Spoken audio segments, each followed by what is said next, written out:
اعوذ باللہ من الشیطان الرجیم بسم اللہ الرحمن الرحیم۔ مصیبت کا ازالہ کرنے والا وظیفہ۔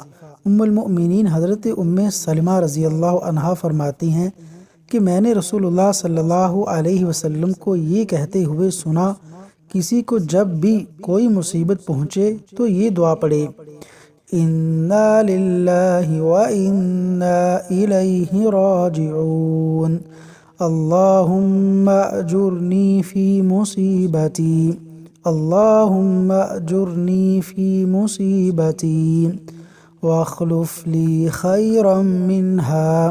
ترجمہ: بے شک ہم اللہ کے لیے ہیں اور اسی کی طرف لوٹ جانا ہے، اے اللہ مجھے مصیبت سے بچانا اور میرے لیے اس سے بہتر چیز مقدر کرنا۔ صحیح مسلم حدیث نمبر 2165۔ اللہ تبارک و تعالی عمل کی توفیق عطا فرمائے۔